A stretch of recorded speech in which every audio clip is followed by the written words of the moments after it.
Hello and welcome to the first session of your 6-week experience. This session's video deals with the many ways we dismiss racial inequities. Ask yourself, do any of these things apply to me? Check it out.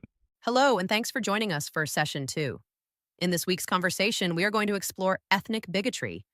What do you see and or feel when you first look at me? This week's video covers the way people respond to others of ethnic backgrounds other than their own. Hi there. Look, as you know, bigotry knows no bounds. LGBT people, no matter what the race or gender, are faced with the ugliest, most violent hate you can imagine. Daily. It doesn't have to be this way, and you can help change it. How do you feel about us? Be honest. In this video, we'll share with you examples of what comes our way on a regular basis.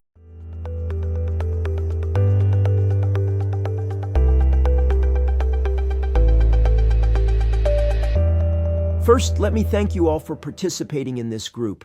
These are important conversations. With that said, I'm a little bit tired of being blamed for everything that's wrong in our country just because I'm a successful white man in America.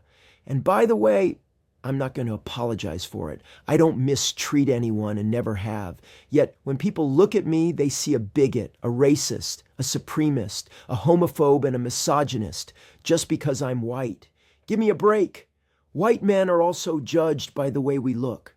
This video is going to examine just what I'm talking about. Thanks again.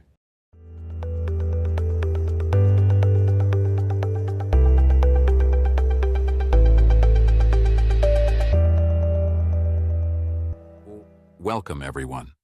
As you all know, these sessions are meant to encourage an open and honest dialogue with the goal of having a better understanding of people who may be racially, ethnically, sexually, socially, and politically different from ourselves.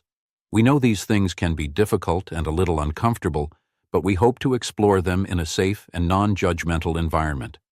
And before we get started, let me thank you in advance for your willingness to participate in these discussions.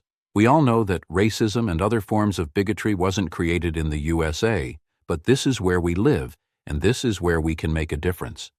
This week's video will explore the history of race relations in America, a perfect place to begin this week's conversation. Thanks again.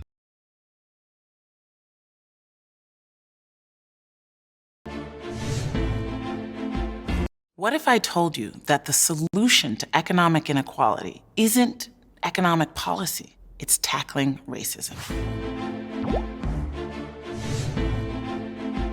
A lot of progressives think that if we talk about race, that will end up dividing us.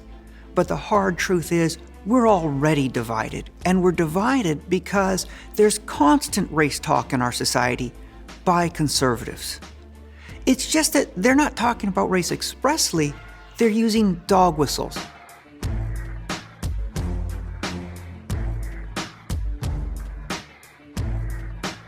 Think about a term like illegal alien, Makers and takers, welfare queen, entitlements, freeloaders, people who just want free stuff, inner city crime. drug testing for welfare recipients. What color faces do you associate with those terms?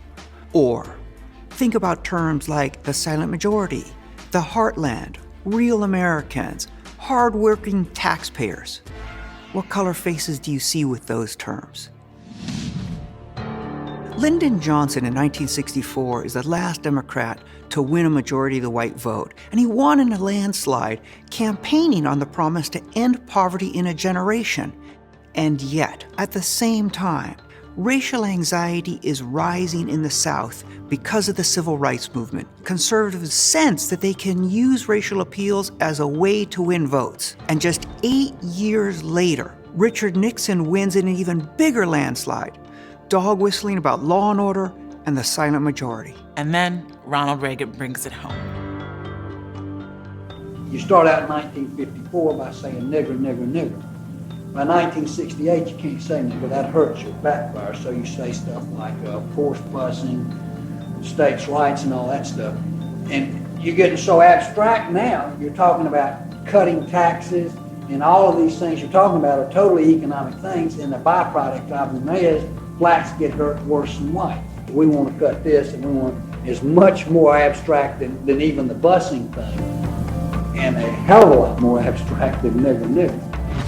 He's able to convince many Americans to actually side with the preferences of the 1% by making fear of people of color tied to our very idea of government. I've always felt the 9 most terrifying words in the English language are, "I'm from the government and I'm here to help." And if government is the problem, Reagan said, then trust the marketplace. And easy as 1, 2, 3. You have the policies that have created massive wealth inequality, all sold to the American public through a narrative of racial resentment.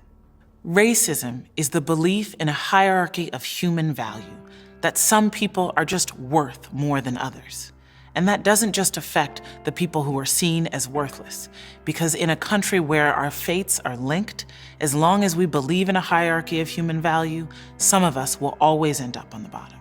Everything progressives want: reining in Wall Street, building a new infrastructure, cleaning up the environment, free college. Everything progressives want depends on us having government on our side. And it's exactly race that leads us to fight against each other, that leads us to distrust each other and to resent government, and in turn, to give control over government to the very rich. Some progressives right now think that if we solve the problems of economic inequality, racial disparities and racism will go away. I think it's actually the opposite. We can't solve economic inequality and change the politics of our country without addressing racism.